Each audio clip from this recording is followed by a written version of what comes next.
Hey guys, today we're going to go over the new AOE4 Island Survival Swarm Defense tier list. I am one of the creators of this mod. The design and concept is by me. I'm also known as Clyxius, and you can check out my YouTube channel. And then Hossein is the one actually implementing the development. He's on the Forsaken Kingdoms Discord. I also have a game coming out on Steam. Feel free to check it out. It's called Zoten Hold. Right here, and we'll be making some more mods in the future as well, but I figured I would go over and we can do a quick tier list. This is going to be unedited because honestly I'm pretty lazy. um, and I'll put a little comment section on when this actually starts down below, so that way you guys can skip all this beginning nonsense if you want to. So first of all, if you haven't played the mod, this is literally one of my favorites. I don't actually play the game. This was based off of an AOE3 version of the mod, and the goal is I like to use the analogy of a dungeon, World of Warcraft. I love the game. A World of Warcraft MMO raid. The goal of the game is for the players to cure the zombie, and you cure the zombie by getting 3,000 gold. And the only way really to do that against a strong zombie player is grouping up. I see a lot of players playing the mod. They build their individual boxes. The zombie ends up getting a lot of food, and then you just can't come back because the zombie gets too strong. So the goal of this tier list is to help you guys try to defend against a good zombie. A lot of people have been complaining about the balance of the game. Um, I think it is pretty well balanced right now. I don't want the humans to win if they don't group up. That's the whole point. I want people to group up, to stack together, to work together, teamwork in order to win. If you don't have it, you're not going to win. And I think it's really cool about this mod is if you group up, you win 90% of the time if the players know what they're doing. So I guess we're going to start off with Abbasid. This civilization is insanely strong. Probably the best early game civ. This tier list is going to be a tier list for all around. If it was early game, I would put them in S++. I might make another video where we do an early game, mid game, and late game civ. Also keep in mind we're doing daily updates pretty much, making a few adjustments, and I'm going to go over all the buffs and explain them to you right now, what these civilizations have in case you don't know as well, and if you're interested in learning more about the mod. So Abbasid, you gain gold and wood per kill. So if you take over a unit camp early game and start defending it, you can just keep spawning units, because as your units die, you can keep spawning them, and in turn you're getting more and more wood and you're getting more and more farm, and the zombie is not getting any farm. If you stack that with the Ayubid buff and the 2-log heal, you become absolutely just a monster civilization, and the Lancaster Lord of Aura as well. So if you have these 4 civilizations working together, you're looking really, really strong. You're almost unbeatable early game. So I'm going to go ahead and put this Civ in S tier. It's one of the best early game Civs, if not the best early game Civ. Depends if you're getting attacked. If you're getting attacked, it's insanely strong. If you're not, then you're essentially useless, because your scaling doesn't really matter, because you have to get kills with the civilization. So you usually don't want to go full banks. You just want to get units out as quick as you can, age up to age 2, and go for the population upgrades. That way you're at 25 pop right away, and then just keep buffing your unit damage. And combined with Ayubid buff, it's just absolutely ridiculously strong. Your archers might get up to 200 plus, 300 plus damage, and you just become an invincible fortress. So Abbasid, we're putting them in S tier. Ayubid, I don't really play this game too. I'm actually fairly new, so I don't really know if I'm pronouncing names right. But Ayubids, we're also gonna put those up in S tier. S tier support, definitely. The armor early game is unmatched. If they're sending out pikes or even cav, the armor and the damage buff you get combined with units. This is units only. It's unmatched. Your units almost take 0 damage. 0 damage, and if you combine that with the 2-log healer, Lord of Lancaster heal, your units literally will not die, and you become just an unstoppable fortress. As long as you're not greedy and one person doesn't take all the camps. Again, teamwork, like make sure everyone takes 1 camp, stack under the Ayubid towers. If everyone's playing Abbasid, you're pretty much, the zombie will never win, even though the zombie is so strong right now. I'm calling these guys 2-log. I don't know if they're actually 2-log, but I think that's that's what you call them. I'm gonna put them in C tier right now. They only have an AOE healing effect. Now, if you really like playing, if you really like playing like a healer, in World of Warcraft or an MMO, then this is the civ for you. But all they do right now is really heal. And maybe if you have a Lancaster with you, then the civ can, you'll start to actually have more utilization with it with the Ayubids and the Abbasids. Um, but if you don't really have these two civs, there's almost no point playing this because no one's really going to play unit builds. Like these two civs are the main unit builds along with Lancaster. And you also have French and JD. So maybe if they're playing French and JD, again, with these two civs, French and JD combination is unmatched. I see a lot of people, they don't understand the mod and they just lock in Chinese because everyone loves the new Chinese changes. And then you have like 7 people playing Chinese, and like you end up losing because everyone's trying to get the Nest of Bees upgrade, which is ridiculous, guys. Come on, teamwork composition. That's why I made this mod, is for teamwork composition. So really depends on what civs you have. That's why I'm putting this in C tier. If you have these civs, it would go up in S for the heal. It would go down in E if you don't really have any unit civs. Biz, this civ has been reworked quite a bit. No one ever used to play it, so I buffed it a little bit and then I re-nerfed it. They're pretty expensive upgrades, but they're definitely a late game scaler. You probably only need like one of these. You don't really want to go more than one, and you're likely going to depend on this civ. I like to call them the Black Sky because if you get the double emplacement Springald upgrade for 75 gold, your Mangonel shots will shoot twice, and if you have like 10 of these towers, they're shooting like 60 Mangonel shots a second. They become absolutely absurd. They're not really that good early game. So I'm gonna go ahead and put them in C tier. I think I like where they're at. They do have 50% more attack speed on their Springald upgrade. So I might actually put them in B tier for that. That is a little hidden feature if you didn't know. Their Springald shoots 50% faster, and they have the Mangonel shots on their tower. Although the upgrade is quite costly. Now the Chinese, the civilization everyone likes. They're pretty good because if you buy the cannon and the Nest of Bees upgrade, the Nest of Bees upgrade has ridiculous AoE endgame. They're definitely an S tier. Early game, I'm gonna put them in A tier. I was thinking of nerfing the Nest of Bees upgrade damage, but I mean they're honestly so weak early game. Like without that emplacement damage upgrade, the Nest of Bees doesn't do that much. I don't think, at least against Cav. So I'll put them in A tier for now. I think they're in a pretty good spot. I might nerf them in the future. But this is I'm recording this on February 7th, so this is the live patch as of February 7th, guys. In case you were curious, there are going to be a few different reworks. Delhi is going to be reworked.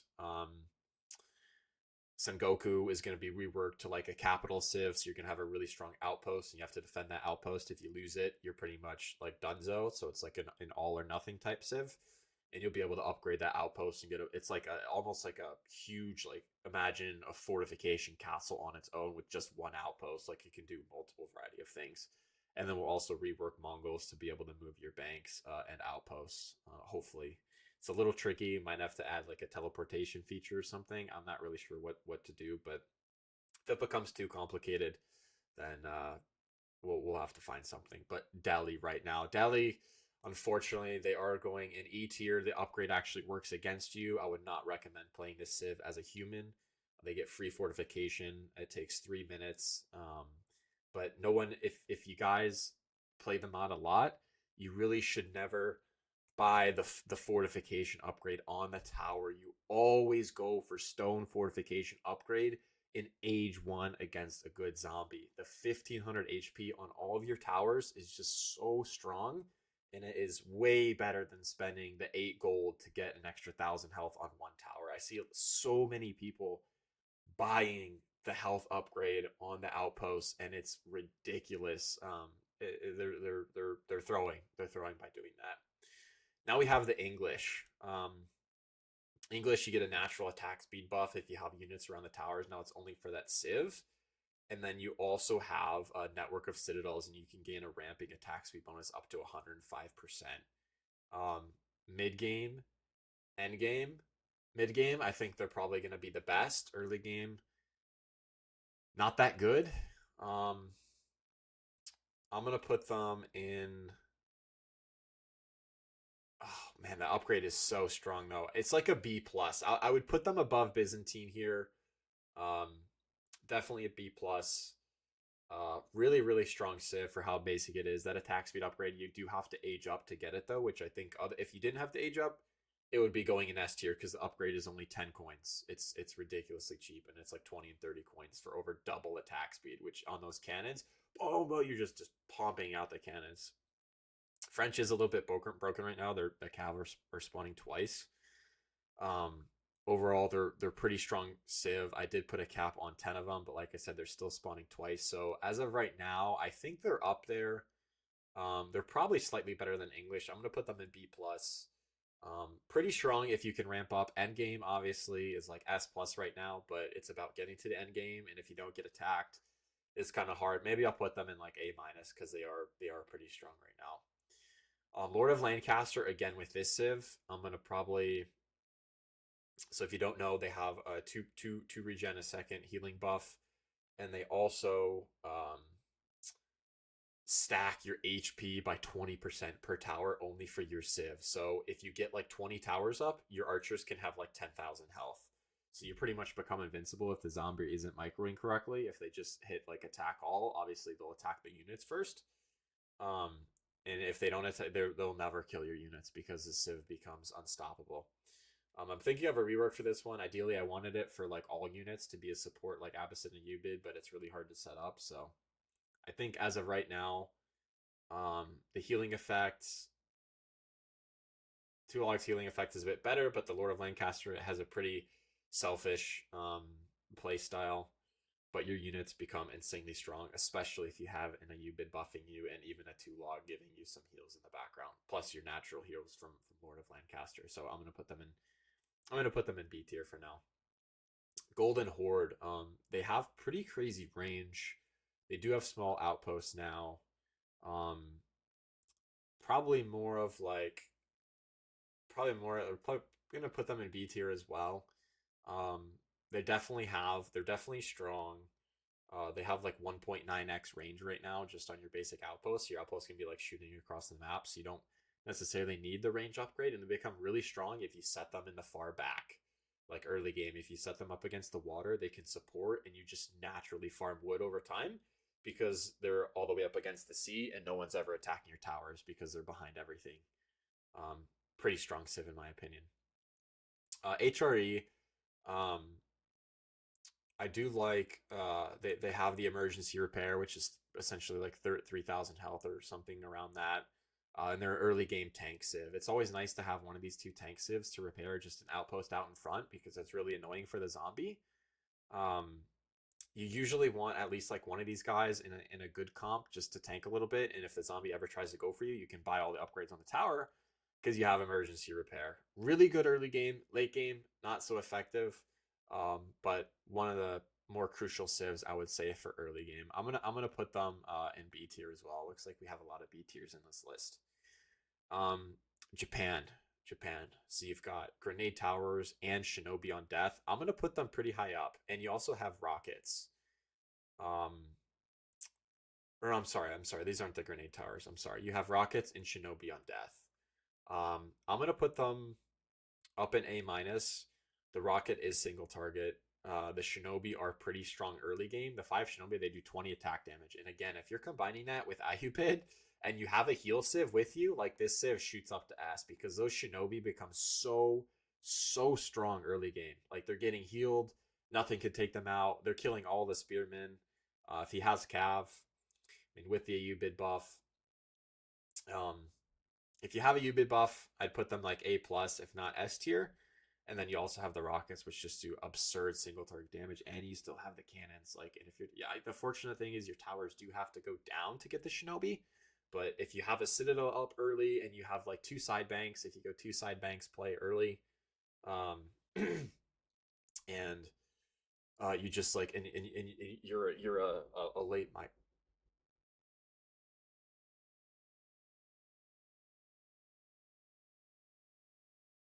you're a late migrator over, then this civ can be really good. Sorry, I had someone knocking at my door there. Um, we'll move on to JD. So JD, you get Jan's champion units. With Jan's champion units, uh, 25 gold cost, and then you get one every 10 seconds. So pretty good if you can get the upgrade early game. It does not require an age up. They're very similar to French. Very similar to French. So I'd probably. Hmm. Again, if you have a U-bid, the Civ comes alive. I'll probably put them like right behind Biz, I think. If we can change that. There we go. Yeah, probably a little bit stronger than Golden Horde. HRE, I think. Maybe HRE can move up one. Lord of Lancaster buff. I don't know. I think I like what I have. Templar Knight. The buff did get changed recently.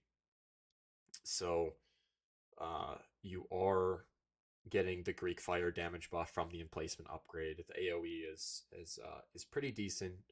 Um, but I don't think they're that good. It's a cool effect, but the range is a bit small. I might buff them a little bit. I'd probably put them at the end of B tier. I think definitely one of the weaker civs. Like not much late. Uh, Early game is kind of bad. I did lower the upgrade to only 5 gold. Um, I don't know. I definitely think they could probably use a change. Definitely one of the weaker ones. Mace. Same exact thing as Biz, so I'm gonna put them right there with it. There's no difference between that Civ. Malians. Malians are insane early game right now. You don't have to garrison at all. They have 500% attack speed, and you don't really need. You're just a tower spammer. Like you go for stone fortification instantly if Citadel is up, and then you literally just spam towers. And this is like one of the best early game DPS civs possible. And you get a ton of wood too, and you can ramp up on that emplacement upgrade. So we will put them at probably slightly better than Japan. I think they're ahead of French as well. One of my favorites to play, to be honest. The arrows are just so fun. I think we'll put them right behind Chinese. We have Mongols, unfortunately. Um, they do have fire armor, so they are like a tank civ, but and you can upgrade some more armor as well. Um, but they're really just like I said in the beginning of the video, they will eventually have the option to move their banks and towers, and once they have that, they'll probably be up near B plus or like A tier. Because being able to move and migrate towards your team is insanely strong because that's the meta right now. Otherwise, you're not going to be able to win. Um, Order of Dragon, same exact thing with HRE. It's pretty much a duplicate. Same thing with Byzantines and Mace. They just go off each other. They both have the emergency repair. Ottoman's Great Bombard just did get adjusted, so the emplacement does work with the Great Bombard. It is 15 coins, so I think it's slightly expensive. Um, and for that reason, I think I'm gonna put them right with Golden Horde. They just have an expensive upgrade. I'll probably gonna have to lower it back down to 10 gold because I don't see much of a difference between the Bombard and regular cannon. I might have to buff the damage, um, or give them a double shot or something. Maybe bigger AOE. I'm not totally sure. Lower the cost maybe. Like cheap great cannon. If I do cheap great cannon, they'll probably be up in A tier easily, A plus tier if not S tier. Um, and we have Russia as well, another great support civ. They have the AOE Springalds. It was insanely strong. Like if everyone played Russia, Zombie would never win. So I did nerf the AOE Springald damage by 50%, but they still have incredible AOE. And if you start getting the double Springald upgrade for 75 gold and you get emplacement attack on your outpost, these can become an absolute nightmare for the zombie. I think I'm going to put them in A minus. They're still pretty good. They have the wall support, which I like. Super tanky walls. They don't have the cannons, but the Springald I'm pretty sure makes up for it. And all around, just really strong support. Pretty good damage. Great into the late game. I don't think you can go wrong ever playing Rus. At least having one or two Rus a game. Sengoku, as I said, Right now they spawn 3 hand cannoneer on death, so I really don't think I haven't really seen anyone play this civ. They are getting reworked, like the civs at the bottom. They're getting reworked. Um, so right now I'd put them down in D tier. They are going to have that capital function coming soon. And then you also have Zuzi. These are the ones that have the grenade towers instead of the spring old, and then you also have the cannons. Grenades, pretty cool, very similar to the Nest of Bees. I think Nest of Bees is slightly better. Um, so I'm gonna put these guys at the top of B tier. Nest of Bees is definitely better. The grenade I just don't think does as much, but I honestly love the grenade effect. They look pretty cool. So video was a little bit longer than I wanted to. Right now, again, this is the patch of February 7th. These are where I am ranking these civs. Again, I am the creator of this mod. If you guys have any input, feel free to drop it down in the comment section below. It is a lot of work for us in the team, especially Hosine and Hosine. And yeah, we have new mods coming soon. We also have new maps. I think we're gonna do 2 more maps to mix it up a little bit. And you guys can kind of choose. Oh, hey, what map do we want to play today? I really hope you guys are enjoying the mod. I love it personally. It's one of my favorites. And if you guys want to join the Discord, maybe I'll put a few links down and below for the Zotenhold Forsaken Kingdoms Discord, my Discord for my YouTube channel, and I think we have another Zotenhold one. But yeah, if you guys want to communicate with me, give me some ideas, feedback, or support, maybe new patches and stuff, new maps you guys want to support, I really appreciate it. So um, hope you all enjoy the video, and I hope I see you guys not spamming Chinese, please. And thank you, and have fun playing and cure the zombie. Take care, guys.